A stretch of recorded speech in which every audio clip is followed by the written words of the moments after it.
सोलापूर महानगरपालिकेकडून सर्व नागरिकांना सोलापूरकरांना शुभ दीपावली, पर्यावरणपूरक तसंच प्लास्टिक मुक्त दीपावलीच्या हार्दिक शुभेच्छा। दिवाळीचा आनंद द्विगुणित करा, त्यासाठी मोठ्या आवाजांचे फटाके टाळा, जेणेकरून ध्वनी प्रदूषण होणार नाही। मोठ्या आवाजांच्या फटाक्यानं बहिरेपणाही येऊ शकतो। सोलापूर महानगरपालिका, माझी वसुंधरा, लाईफस्टाईल फॉर एन्व्हायरमेंट आणि नॅशनल क्लीन एअर प्रोग्राम यात सहभागी व्हा। चला, संकल्प प्रदूषण मुक्त दिवाळीचा, निश्चय प्लास्टिक मुक्त महाराष्ट्राचा। पुनश्च एकदा शुभ दीपावली। सोलापूर महानगरपालिका, सोलापूर।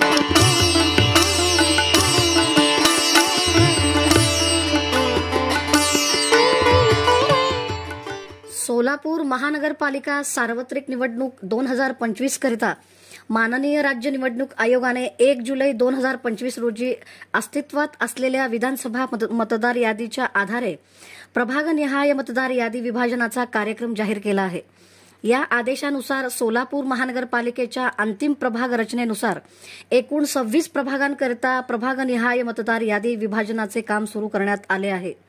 या कामकाजाच्या अनुषंगाने प्रत्येक प्रभागाकरिता स्वतंत्र टीम नियुक्त करण्यात आली असून नियुक्त कर्मचाऱ्यांना आज सोलापूर महानगरपालिका कौन्सिल हॉल येथे मतदार यादी विभाजनासंदर्भात सविस्तर प्रशिक्षण देण्यात आले। या प्रशिक्षण सत्रात सोलापूर महानगरपालिकेचे आयुक्त डॉक्टर सचिन ओंबासे यांनी उपस्थित राहून सर्व संबंधित कर्मचाऱ्यांना मार्गदर्शन केले। त्यांनी सांगितले की राज्य निवडणूक आयोगाच्या सूचनांनुसार मतदार यादी विभाजनाचे कार्य अचूकता, पारदर्शकता व वेळबद्धता या तत्वांवर आधारित असावे। नागरिकांच्या अधिकाराशी निगडित हे अत्यंत महत्त्वाचे काम असल्याने प्रत्येक कर्मचाऱ्याने जबाबदारीने व प्रामाणिकपणे ते पार पाडावे असे निर्देश त्यांनी दिले। या कामासाठी नियुक्त टीमकडून प्रभागनिहाय घरोघरी जाऊन सर्वेक्षण करून प्रभागाच्या निश्चित हद्दीनुसार मतदारांची माहिती पडताळून पाहणी करण्यात येणार आहे। या प्रक्रियेद्वारे अंतिम मतदार यादीत समाविष्ट होणाऱ्या मतदारांची नोंद तपासून प्रभागनिहाय मतदार याद्या तयार करण्यात येणार आहे। बैठकीस अतिरिक्त आयुक्त संदीप कारंजे, उपआयुक्त तैमूर मुलाणे, सहाय्यक आयुक्त गिरीश पंडित, सहाय्यक अभियंता रामचंद्र पेंटर तसेच निवडणूक विभागाचे अधिकारी आणि प्रशिक्षणार्थी कर्मचारी उपस्थित होते। या प्रसंगी आयुक्त डॉक्टर ओंबासे यांनी मतदार यादी विभाजनाचे काम नागरिकांपर्यंत पारदर्शक पद्धतीने पोहोचावे व सर्वांनी सक्रिय सहभाग घ्यावा असे आवाहन केले। तुम्ही जी यादी अजून करायची, समजा तुम्ही 24 नंबर मध्ये आहे, तुम्हाला लोक सापडले, 2 मध्ये 10 सापडले, ती यादी आम्ही परत त्या वार्डला मतदानाचा गोंधळ उडला।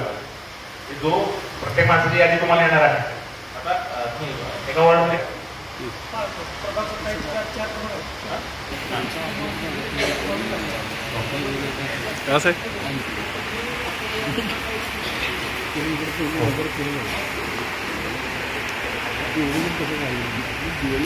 तुम्हाला वार्ड क्रमांक 24 आहे। 24 मध्ये आढळून आले तुमच्याकडे 40,000 लोक तुम्हाला